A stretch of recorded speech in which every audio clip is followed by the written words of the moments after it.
Buenas tardes, estimados amigos. Estamos en el Colegio de Contadores Públicos de Michoacán, desde la sala de transmisiones de contenido digital.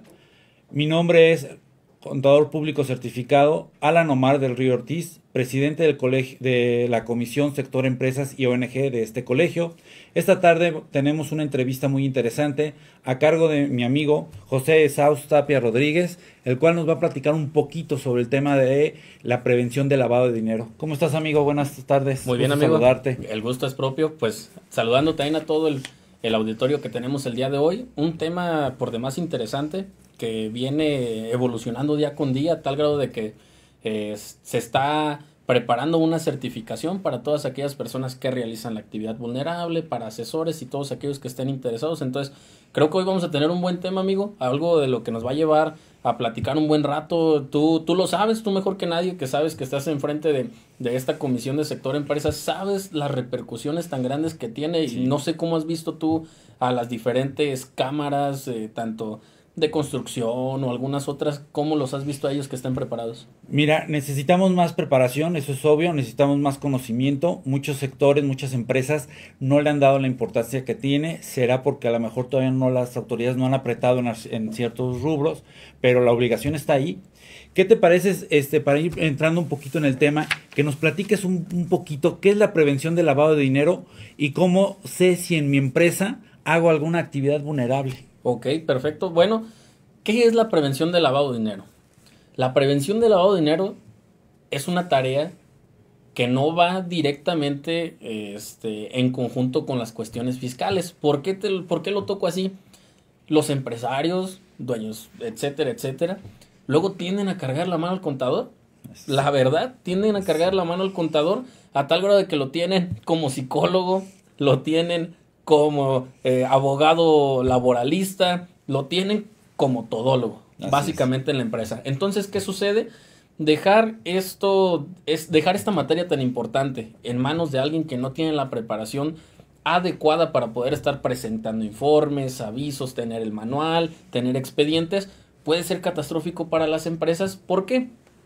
La prevención del lavado de dinero es un acontecimiento que surgió desde 2013, en donde se les estaba pidiendo a actividades no financieras, aun cuando ya el sector financiero se encontraba inmiscuido en estas cuestiones de prevención del lavado de dinero, para que dijeran: oye, resulta ser que tú le rentas a una persona, no le puedes pagar tanto en efectivo, no puedes estar, si te pagan tanto aun cuando sea con transferencia, me tienes que avisar quiénes son. Tú sabes que en el arrendamiento hay unas jugadas para estar ahí con esas cuestiones maliciosas que no vamos a tocar aquí. Así es. Porque aquí es cómo prevenir el lavado de dinero, no cómo hacerlo. Así es. Entonces, hay una serie de actividades que se encuentran reguladas por la ley.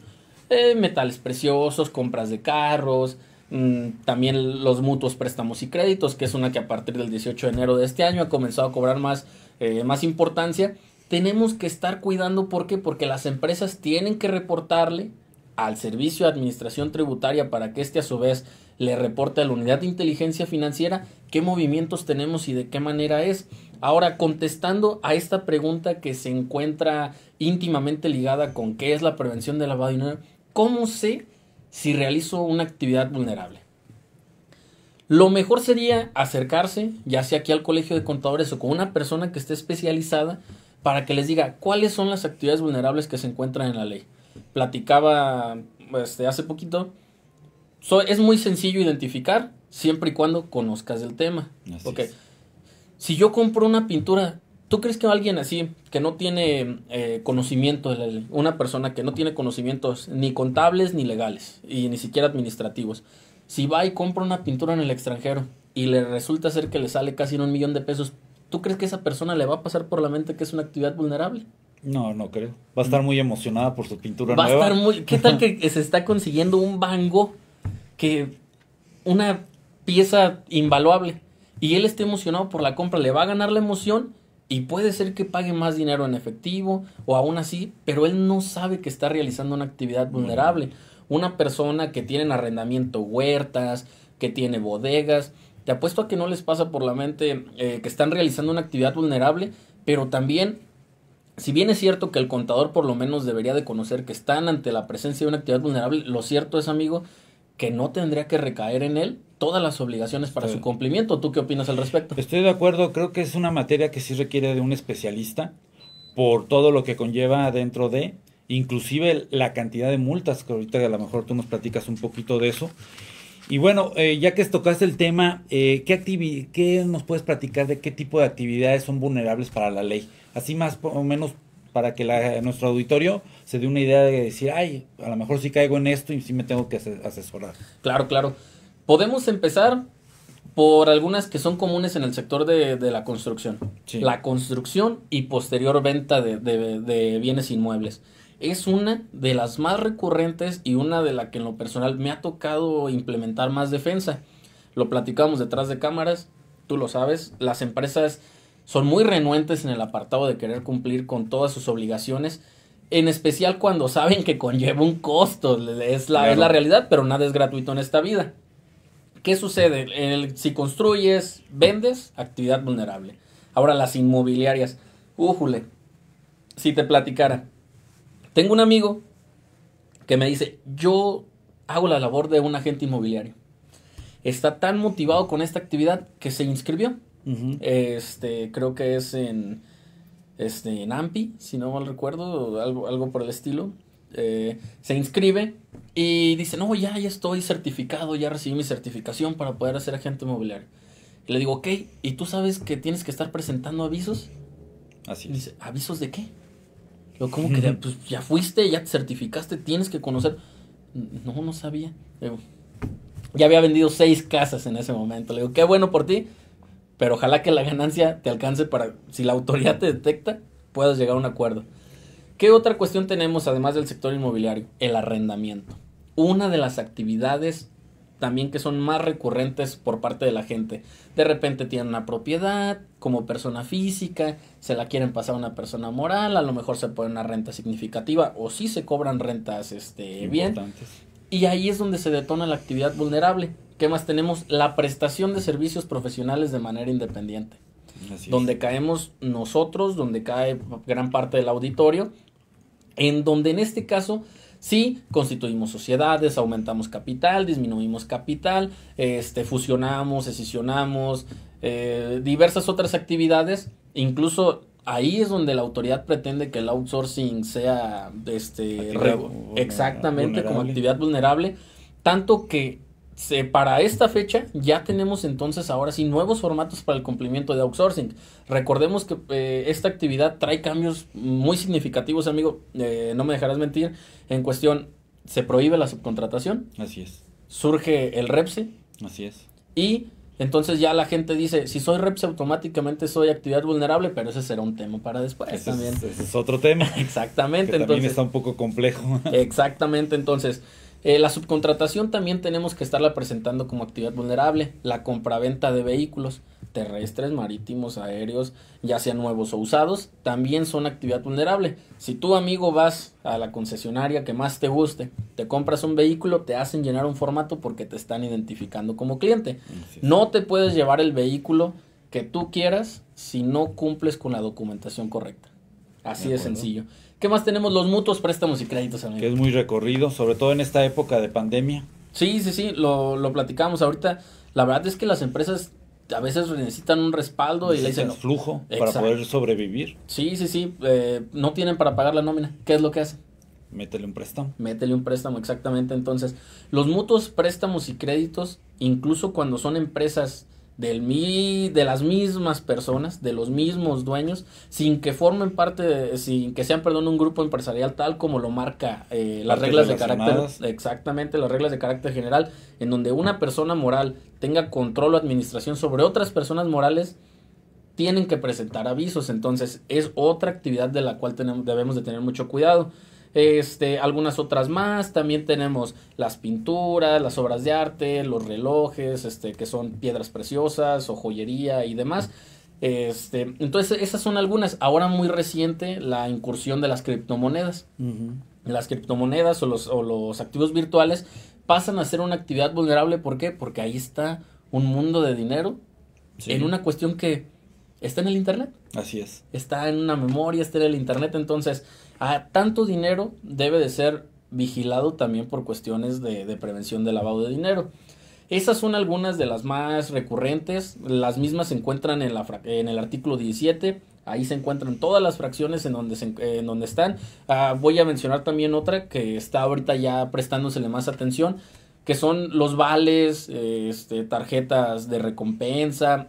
Y los vales, ¿dónde los podemos ver? En las gasolineras. Así es. Podemos ver tarjetas o instrumentos de almacenamiento de valor monetario, como puede ser un vale electrónico, en farmacias. Ya está una farmacia muy famosa que vas, Y te dan tu tarjetita. Sí, hay muchos tipos de ese tipo de vales, de recompensas, etcétera, etcétera. Exactamente. Oye, amigo, y platícame, si tengo alguna, o si mi empresa o yo realizo alguno de este tipo de operaciones, ¿qué obligaciones tengo que llevar o qué tengo que hacer? O ya me encontré en este supuesto que ahorita nos platicas, y luego, ¿qué sigue? Ok.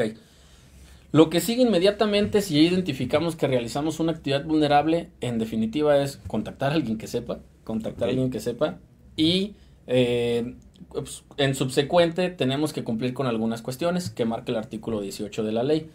No nos interesa ahorita hablar de artículos, lo que nos interesa es qué tenemos que hacer, qué obligaciones debemos de tener. Un manual, lo decíamos, las empresas saben que están ahí, pero luego no quieren pagar por la creación de un manual, pero deben de tenerlo, deben de tener un manual con políticas para la prevención e identificación de operaciones con recursos de procedencia ilícita. Así es. Suena como trabalenguas, parece que se te está agotando el aire. Así es. Y mejor le decimos manual antilavado de aquí en adelante. Así es, igual que el nombre de la ley. Sí, pues la ley también es otra que ahí te deja casi sin aliento. Pero para este caso debemos de tener un manual en donde va a decir todas las políticas precisamente de cómo es que cuidamos que no haya lavado de dinero en nuestra empresa.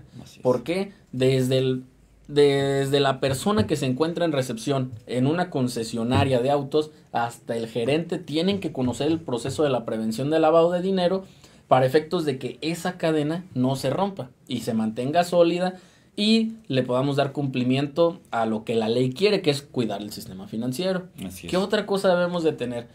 Oye, Saúl, ¿y con el manual? No. Aquí también lo decíamos con el contador Alan, es muy importante tener los expedientes, ya sean físicos o digitales. Debes de identificar a la persona con la que vas a tener operaciones. ¿Por qué? Debes de pasar por un procedimiento en el que tú debes de saber si se encuentra en las listas negras. Ahora muy común, y yo creo que vamos a tocar ese tema ahorita, pero que estas personas también están en la lista de personas bloqueadas por parte de la Unidad de Inteligencia Financiera con sus numerarios bancarios muy bien guardaditos y resguardados por una autoridad. Y que puede ser que vengan también a tener a entablar alguna actividad económica contigo. Entonces debemos de mantener mucho cuidado con las personas que tenemos alguna relación, a tal grado de que las tenemos que identificar y debemos de guardar un expediente de cada uno de ellos. ¿Qué otra cosa más? Guardar esta información durante 5 años, darnos de alta en el portal, presentar avisos e informes. ¿Qué son los avisos y qué son los informes como obligación principal? Yo creo que es esa, que es por la que muchas empresas tienen pérdidas por multas. Sí. Los avisos son cuando nosotros tenemos actividades, supongamos en este mes, al siguiente mes tendremos que reportar a la persona. Es decir, yo, Esaú, tengo actividades con el contador Alan y yo voy a reportar al contador Alan en el siguiente mes, pero ahora yo, Esaú, no tuve actividades. Solamente tendré que presentarle un informe como una especie de declaración en ceros para que la autoridad sepa que ahí estoy presente, diciéndole presente, pero no participando en ese momento en su clase. Entonces, perfecto. Esas son las principales obligaciones, amigo. Yo no sé tú cómo has visto esta cuestión de las empresas, ahora que ya le dijimos al auditorio cuáles son las obligaciones. Tú que haces, que tienes contacto directo con muchas empresas, con muchos sectores, ¿cómo los ves en el cumplimiento con esto? Cuesta trabajo al principio que empiecen a tener esta dinámica de estar presentando información. Cuesta trabajo lograr que se integren los expedientes correctamente, pero una vez que ya están integrados, pues ya se va haciendo como una costumbre, ¿no? Como parte del mismo proceso de venta, de llenar la información, llenar el expediente e irlo guardando y al final del mes pues ir reportando, ¿no? Creo que sería la parte más natural. Amigo, ¿qué pasaría Digo, aquí hay muchas personas que nos están viendo, que a lo mejor ya se situaron en un supuesto, ya vieron qué obligaciones tienen y que a lo mejor no han presentado nada.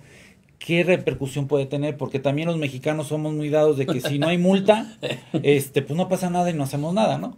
¿Qué nos puedes platicar respecto a eso? Fíjate que justamente te iba a lanzar esa pregunta porque yo creo que a ti te ha tocado mucho que los empresarios, digo, sin faltar el respeto a nadie, pero tienen esa bonita costumbre de decir, no he escuchado que a mi compadre, que al amigo, que allá No un les ha lejano, pasado nada. no les ha pasado nada, entonces seguimos operando igual. Así es. Pero resulta ser que si ya le llega el calambre al compadre, es cuando quieren actuar y ya van a actuar tardíamente.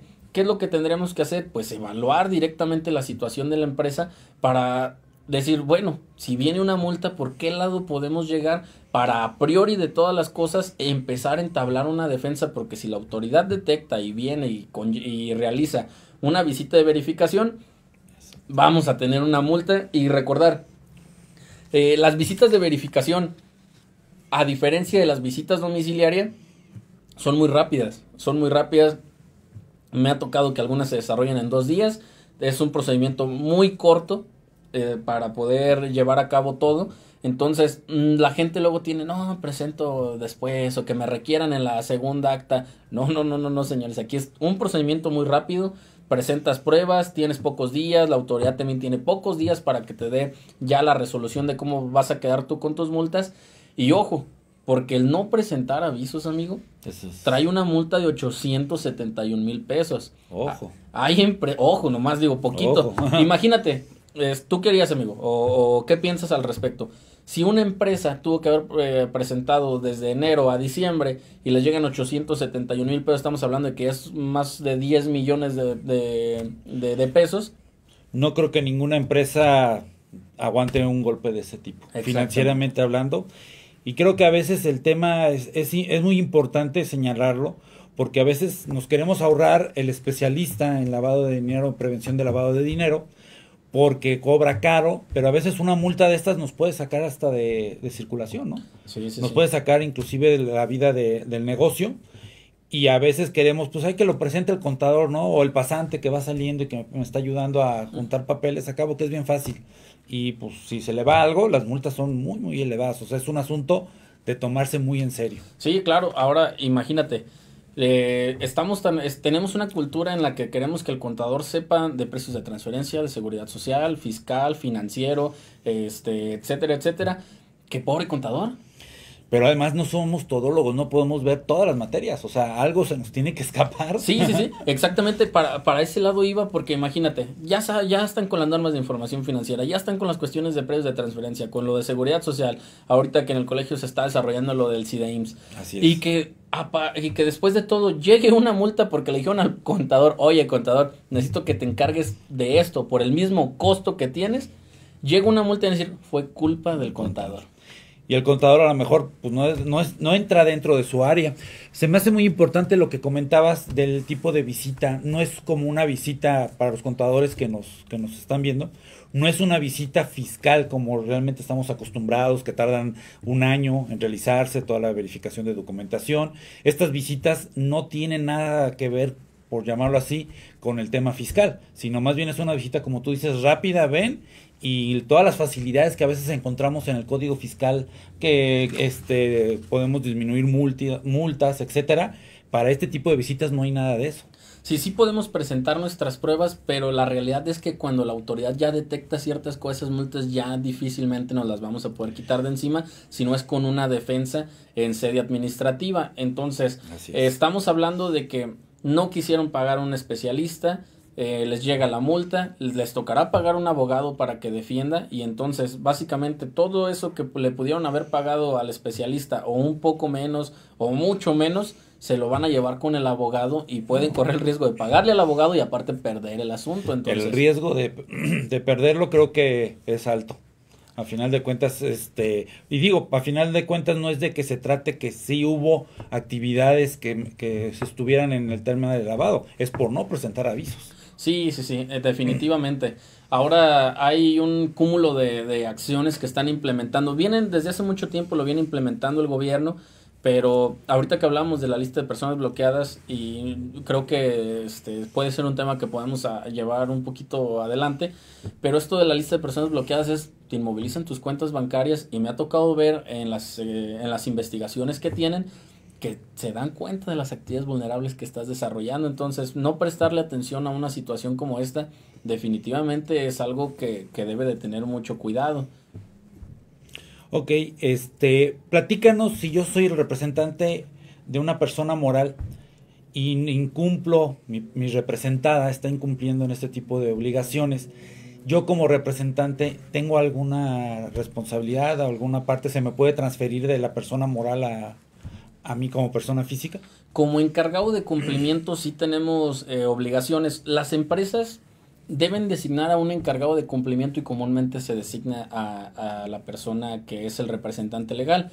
En algunos otros casos se designa a alguien más, ya sea parte del equipo, o me ha tocado ver que incluso algunos asesores forman a ser parte de los encargados de cumplimiento. Pero es muy interesante esa pregunta que haces, amigo. ¿Por qué?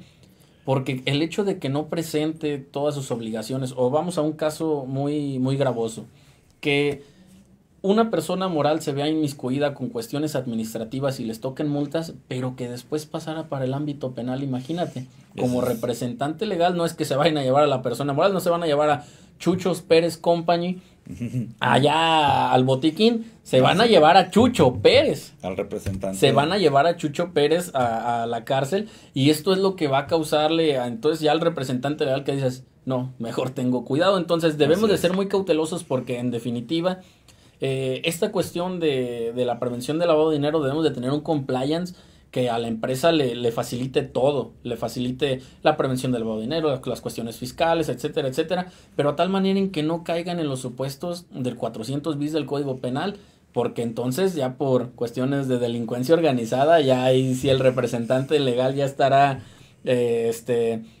preocupado. Ya estará preocupado, porque ahí va a ocupar un abogado penalista y también un abogado en materia administrativa, para efectos de que le puedan quitar la multa y que también lo puedan sacar de esa situación en la que está. Entonces, es de mucho cuidado esta situación. Para los representantes legales que son encargados de cumplimiento, yo creo que sí, definitivamente deben de tener mucha cautela con esto, amigo. Sí, muy interesante, y qué bueno que lo mencionas, para que así nuestro auditorio tenga conciencia de que sí tenemos responsabilidad como representantes, y que sí tenemos que estar viendo estas condicionantes. Amigos, en estos momentos vamos a un corte, regresamos enseguida para seguir platicando sobre este tema que es muy, muy interesante, y sobre todo muy importante y de actualidad. Muchas gracias.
Amigos, ya regresamos, estamos aquí nuevamente desde el Colegio de Contadores Públicos de Michoacán, desde la sala de transmisiones de contenidos digitales, platicando un poquito sobre el tema de prevención del lavado de dinero, aquí con nuestro amigo José Sauz Tapia, que nos está platicando del tema, que es bastante interesante, y que bueno, hay que recordarles nuestro hashtag del colegio, que es hashtag generando valor, donde pueden encontrar todo el contenido digital que nuestro colegio está generando, y pueden encontrar muchos temas como este y otros muy, muy interesantes.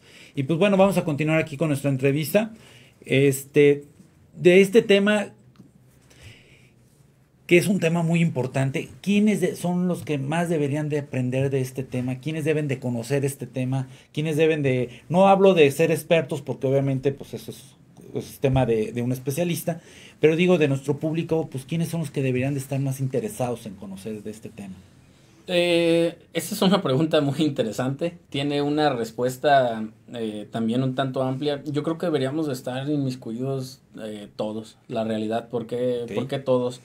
Todos, tanto membresía del colegio como ciertas agrupaciones que se encuentren directamente inmiscuidos en alguna actividad vulnerable, debemos de estar involucrados con este tema, y en sus empresas deben de estar involucrados desde la persona que se encuentra en recepción hasta la persona que tenga el más alto cargo.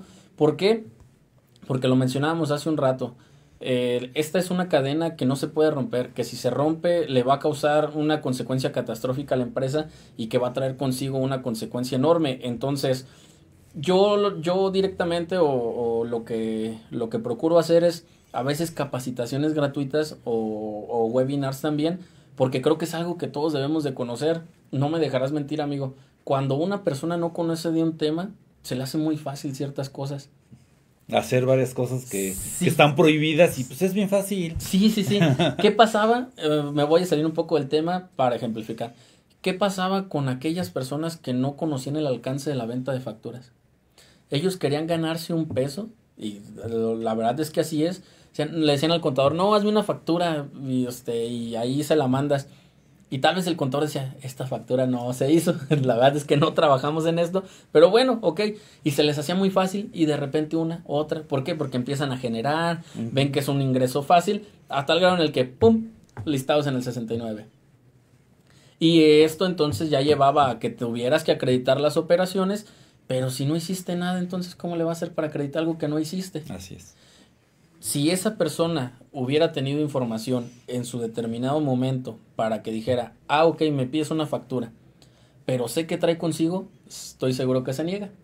Si sabe de las consecuencias, se niega. Entonces, aquí la verdad es que todos debemos de estar capacitados a tal grado de que podamos romper con las cuestiones que quieran lavar dinero y prevenir, en este caso, la actividad. Fíjate que acabas de tocar un tema muy importante, desde la secretaria, la recepcionista, hasta el gerente o director. ¿Qué pasa, por ejemplo, una agencia, se me estaba viniendo ahorita a la mente, una agencia de autos finos, vamos a poner de los premium, ¿no? Vamos, no quiero hablar de marcas, pero bueno, cualquier marca premium, y que llegara una persona con un maletín con 2 millones de pesos. Y que le dijera a la persona de la entrada, oye, ¿qué tal? ¿Cómo estás hoy? Me gusta ese cochecito negro, está muy bonito. ¿Cuánto vale? No, pues vale 1,999. Casi los dos. Ah, perfecto, mira, ¿qué crees? Aquí traigo, saco un maletín con billetes pues de 500 y de 1000, ¿no? Para llegar a esas cantidades. La persona que tiene el primer contacto, pues, ¿qué tendría que hacer? Diría, wow, pues excelente, ¿no? Ya estoy vendiendo. La comisión para mí, pues es muy buena. Estoy vendiendo, estoy dando números, cifras que la empresa me está pidiendo, etcétera. ¿Qué nos puedes platicar de eso?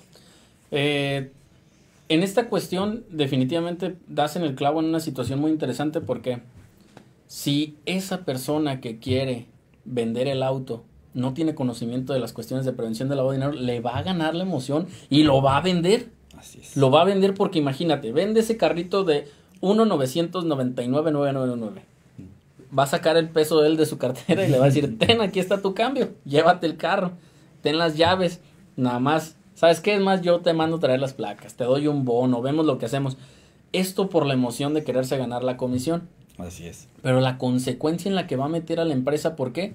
Hay un tope para pagar los vehículos, hay un tope para poder pagar los vehículos en efectivo, y ahora el no integrar un expediente. Y si no integras un expediente, no vas a poder presentar un aviso de esa operación que realizaste. Entonces ya tienes 3 cosas por las cuales te van a multar. Y esa venta de ese vehículo no te va a alcanzar para lo que vas a tener que pagar de multas.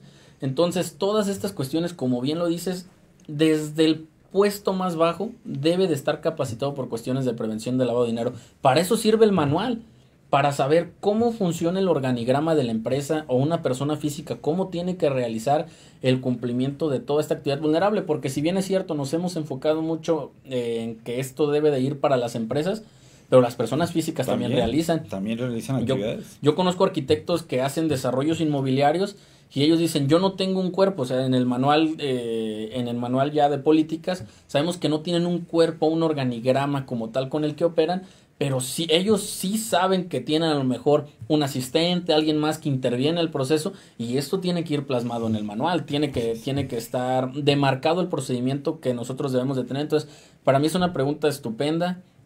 Si ustedes tienen la posibilidad de empezar a capacitar, yo creo que en todos los despachos deberíamos también empezar con esta situación, con el fin de que empezamos en los despachos, después causamos conciencia con los empresarios, a tal grado en que todos estemos enrolados en esto, pero como lo decías hace un ratito, amigo, no le ha llegado al compadre, pero cuando le llegue, van a venir. Y desde algo que platicaba con varios amigos que estamos en el medio es que si viene la certificación, parece ser que la autoridad va a empezar a voltear a ver entonces ya estas cosas. Van a ser más comunes las visitas de verificación, van a ser más comunes las multas, y a partir de este momento es cuando todos van a querer empezar. ¿Y qué decías hace un rato? ¿Y si yo lo tuve que hacer desde el año pasado? Y si no lo tengo, ¿cómo lo voy a presentar ahora? Exactamente. Yo ya estoy en una causal de incumplimiento. Ya no hay extemporaneidad espontánea, como el mismo Código Fiscal no lo permite con una obligación fiscal. Y es eso que estás tocando también, híjole, qué interesante. Esta ley no tiene extemporaneidad ni espontaneidad más que en un supuesto, y la gente me tocó algo que a lo mejor pues para mí se me hizo lógico. Sí. Comprendo la persona con la que estaba platicando, pero dice es que íbamos a presentar 26 avisos y la ley dice que lo podemos hacer en una ocasión. Sí, la ley dice que lo puede hacer en una ocasión, pero entonces quedas exento de un solo aviso. Tienes 25 multas, una será por la mínima y las otras 24 por la máxima. Entonces, imagínate cuando el empresario se quedó, ¿cómo? Si tú nos dijiste que en una sola ocasión.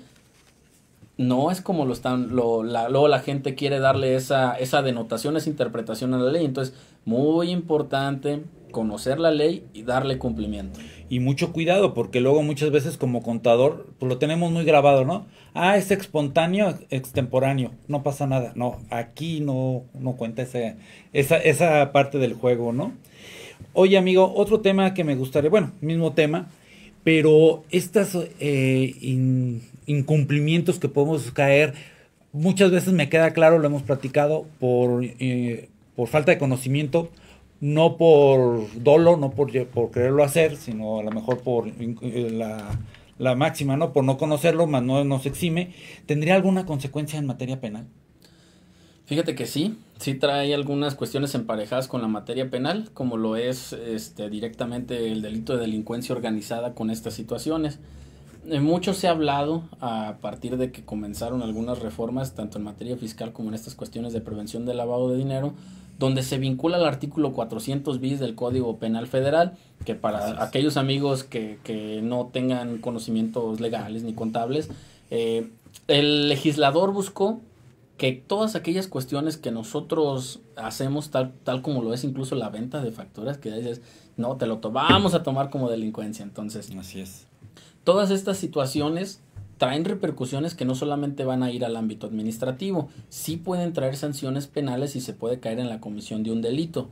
Ahorita nos hemos encontrado en un punto en donde la autoridad busca lo mediático para causar temor en las masas. Así es. Tenemos casos como el de esta señorita Laura Bozzo. Exactamente, que por ser depositario infiel se le buscó por la ley, y entonces todos los periódicos, todos los medios hablando del caso de Laura Bozzo. Y esto lo que hace es automáticamente le causa conciencia a las masas, porque dicen, Laura Bozzo está en la cárcel por una cuestión de esta naturaleza, yo no lo voy a hacer. Lo que va a suceder es que va a haber un punto en el que si la autoridad tiene organismos y órganos que le permitan empezar a ejecutar mayormente todos estos procedimientos con las personas, ya no va a dejar a los famosos nada más. Va a ir por empresarios, pequeños empresarios e incluso por personas físicas que realizan las actividades vulnerables. Y si resulta ser que además de todas estas cuestiones detecta la comisión de un delito, pues agárrate. Las carpetas de investigación. Sí, van a empezar las carpetas de investigación. Y esto es lo que mencionábamos. Ha pasado ahorita que están muy de moda las cuestiones de las inmovilizaciones bancarias y...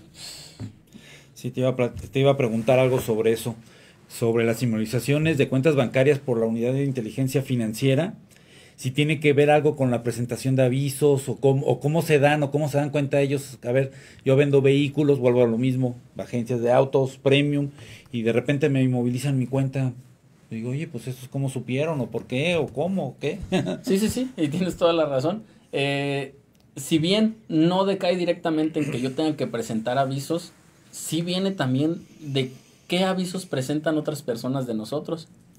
¿Por qué? Importante. Porque luego la gente, volvamos a este caso en concreto, el arquitecto, que no quiere presentar las cuestiones de prevención de lavado de dinero, pero acude ante la notaría para escriturar la venta de una casa. Así es. Lo que él no sabe es que el notario avisa. Exactamente. Porque es su obligación. Exactamente, entonces hay terceros que dan cumplimiento y que nos empiezan a poner directamente en el ojo de la autoridad. Estas inmovilizaciones de cuentas bancarias que cobraron mayor relevancia mediática a partir de este gobierno que nosotros tenemos, de la mano del doctor Santiago Nieto Castillo, ha sido algo que a inocentes y culpables les ha puesto en la torre. Es una herramienta que en otros países, Italia, Colombia y otros más, llevan a cabo para desmantelar las células criminales, pero aquí es que agarran a inocentes también. En la Ciudad de México, amigo, hay un artículo, si gustan buscarlo, a una persona que arreglaba computadoras, una señora que arreglaba computadoras, le inmovilizaron sus cuentas bancarias, porque tenía el mismo nombre que una persona que era delincuente. Así. Las famosas homonimias. Sí, así es. Entonces, ¿qué sucede en estos casos? Te inmovilizan las cuentas bancarias, no te llega una notificación. A veces te llega un correo por parte del banco, o vas ahí y te dicen, no, mire, aquí está una hojita. Yo lo primero que les digo, no las firmen, no firmen esa hojita, y vénganse directamente con su contador y que él se acerque con un abogado. Pero ¿qué pasa? Así, con toda la honestidad, platicábamos antes de entrar a cámaras. La unidad de inteligencia financiera está muy fiera. No, ese debería ser la unidad de inteligencia financiera, es la unidad de inteligencia bien fiera ahorita, la realidad. ¿Por qué? Te inmovilizan las cuentas, un juez de distrito te da el amparo, pero no te sueltan. Alegan de que viene de una investigación en el extranjero y es el supuesto válido para que te puedan mantener ahí tus numerarios inmovilizados. Ellos aportan elementos de que sí, hay una investigación tiene el extranjero, pero no solicitan que te inmovilicen las cuentas bancarias.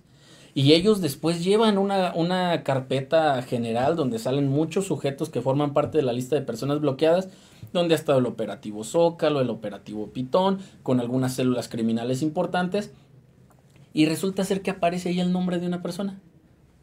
De verdad, me ha tocado casos en los que dicen, no, es familiar de tal persona. Y se parece. Se parece, no, pero me ha tocado casos en los que dicen, es familiar de tal persona, pero tiene el mismo apellido y no es familiar. No, pues si hablamos de Pérez, García, que son López, que son apellidos bastante comunes, pues imagínate, todos son, uno se dedica al crimen, ya todos son criminales. Exactamente para ese lado iba. No puede automáticamente la autoridad acreditarle esta situación a una persona si no tiene elementos suficientes, pero lo que hacen es, lo que sea Pancho Villa, mato, luego averiguo, a ver qué es lo que está sucediendo. Entonces, imagínate, amigo, a una empresa, una gasolinera, le inmovilizan sus cuentas bancarias. Básicamente operan con las terminales para que nosotros como sujeto, deducir. Exactamente, no le podemos transferir, no podemos hacer nada, entonces automáticamente nos pierden a nosotros como clientes. ¿Por qué? Porque no podemos pagar. Exactamente. Ahí. ¿Quiénes tal vez sí tienen más facilidades? El sector agrícola, quien es quien cuenta con algunas facilidades en materia de combustible. Le bloquean sus cuentas bancarias el día de hoy. Presentan paro y le dan la suspensión. Le dicen, sí, ya libérale las cuentas. Hasta que tú me digas que tienes una causal. No lo hace. Y resulta ser, llega la audiencia incidental. Y sí te dan la suspensión o te dicen que no. Ok, no. Te toca irte hasta el fondo del asunto de la constitucional. Y en la constitucional te dicen que sí. Aún así se la piensan y te toca abrir incidentes porque no cumplen con la suspensión. La verdad es que es algo que también es una muy buena herramienta pero que deben de empezar a afinar. Pero yo creo que deberían de aplicarlo a los grupos. Creo que en México pues hay muchos grupos que sí se lo merecían. Sí. Y hay muchos contribuyentes que por errores, desconocimiento de la ley y que no se dedican a eso, pues la están pagando, ¿no? Sí, una cosa lamentable. Una persona para el lado de Tierra Caliente aquí en Michoacán, es una señora ya grande y le llega una notificación por correo certificado. Entonces la señora pues no tiene conocimiento, pues ella vio una carta ahí del banco y resulta ser que tenía pues lo que su esposo le había dejado cuando falleció. Y va, intenta hacer un retiro y le dice el ejecutivo, quien ya es más amable, que estaba pasando por un procedimiento de esta naturaleza. Entonces imagínate, amigos, se presenta el amparo y nos dice, presentan ya una causal para que se sobresea el amparo, porque si no, lo presentaron extemporáneamente. La señora ya había firmado mucho tiempo antes la notificación. Entonces, esta situación es algo deplorable. ¿Por qué? Porque es alguien que no tiene conocimientos, que tarde se da cuenta de las situaciones y ya sus recursos ahí están. Y se los queda el banco. Inmovilizaditos. Oye, amigo, ya estamos casi en la última parte de nuestra entrevista, pero antes de esto quisiera hacerte una pregunta. Tenemos la ley que protege la información de los particulares, que la información que yo tengo tuya en posesión de particulares, la ley de privacidad, donde no me permite a mí, que tengo esta información, estarla divulgando o estarla utilizando inclusive para medios de publicitarios si tú lo negaste, o para estarte tratando de vender cosas, etcétera, y que también tiene sus propias multas y tiene sus propios mecanismos de cohesión. ¿Aquí no habría algún problema de leyes o de incompatibilidad? Porque yo tengo que informar, supongamos, yo tengo que informar las operaciones que hacen mis clientes en el tema de lavado de dinero, ¿no? De prevención de lavado de dinero, pero a la vez también tengo una ley que me prohíbe dar esa información. ¿O cómo funciona con el tema del aviso de privacidad? ¿Qué nos puedes platicar? Sí, pues pareciera que el día de hoy definitivamente estamos hablando de puntos medulares que la audiencia debe de saber. ¿Por qué? Porque existe esta ley, que es la Ley Federal para la Protección de Datos Personales en posesión de particulares, en donde nosotros debemos demostrarle a la persona que nos proporciona datos de para qué se los solicitamos. En este caso, si nosotros lo vamos a hacer para la presentación de los avisos antilavado o para cuestiones comerciales y demás, él debe de tener conocimiento de por qué se lo estamos solicitando y que sepa que no lo vamos a compartir con nadie más. Así es. La ley incluso tiene como complemento la ley antilavado tiene como complemento esta ley de protección de datos personales, a tal grado de que es supletoria de la misma. Entonces, muy importante que si nosotros, y no solamente por las cuestiones de lavado de dinero, de verdad no solamente por esto, si nosotros estamos desarrollando una actividad en donde solicitamos datos del cliente, debemos de presentarle nuestro aviso de privacidad. También otras multas que no eran muy comunes, pero ya lo empezaron a hacer. Ya me ha tocado pelear asuntos por cuestiones de multas porque no tienen a la vista el aviso de privacidad, no tienen un mecanismo para que la gente ejecute sus derechos ARCO, acceso, rectificación, etcétera, etcétera. Y todo esto conlleva que la empresa entonces ahí esté perdiendo de su patrimonio. ¿Por qué? Porque incumple con ciertas normatividades. Entonces es muy interesante, es algo, si tenemos nuestras cuestiones de la ley antilavado, tenemos cuestiones fiscales, tenemos cuestiones financieras y pedimos datos, tiene que entrar en juego la Ley Federal para la Protección de Datos Personales en posesión de particulares y nuestro aviso de privacidad. Amigo, muy interesante todo lo que hemos estado platicando. ¿Qué nos puedes platicar ya como recomendaciones finales para nuestro auditorio sobre este tema? Creo que hemos tocado partes muy medulares, muy interesantes todas. Obviamente, para platicar más a fondo, pues necesitaríamos un diplomado de puro, que de hecho como comercial tenemos nuestro segundo foro sobre este tema, sobre la prevención del lavado de dinero, aquí en nuestro colegio. Va a ser la próxima semana. En la página del colegio está toda la información para si gustan los que estén interesados inscribirse. Va a ser muy muy interesante todos los ponentes que tenemos y poder platicar o tener más conocimiento de este tema. ¿Tú qué nos darías de recomendaciones ya finales para que nuestro auditorio esté bien preparado y sobre todo pues evitar la contingencia? Ahora estamos ya en un tema de evitar contingencias, porque una contingencia de estas pues puede acabar muchas empresas. Sí. Aprovechando también para sumarme a la invitación, definitivamente tenemos este evento muy interesante que es el segundo foro regional en materia de prevención de lavado de dinero y financiamiento al terrorismo, que nuestro presidente de la comisión, el contador Ramiro, ha estado en conjunto con el colegio organizando y demás. Entonces, hacerles la cordial invitación para que vengan, estén ya sea aquí presenciales, tenemos un límite de hasta 50 personas. 50 personas con el tema de la pandemia, del cuidado de la pandemia. Sí, tenemos todas las medidas de higiene en este sentido para una sana distancia, o invitarlos a que formen parte de él de manera online. También que ahora con la tecnología, como lo es en este momento para la entrevista, tenemos las facilidades también para que lo tomen online. ¿Qué recomendaciones puedo hacer yo? Es una situación en donde si yo automáticamente les dijera qué recomendación debemos de tener, es cumplir con la ley, la primera. Somos una actividad vulnerable, hay que buscar la manera de cumplir con la ley. Acercarnos con un especialista para que nos dé una salida, incluso si vienen a multarnos, para poder ganar la multa. Que venga la autoridad y que nos haya detectado que tenemos incumplimiento, anterior, no quiere decir que ya estemos salados, perdidos en este sentido. Podemos tener una salida y podemos entonces ejecutar un plan para que nosotros nos salgamos por esa dirección. ¿Qué otras recomendaciones les puedo hacer? No solamente fijarnos en esta cuestión de la prevención del lavado de dinero.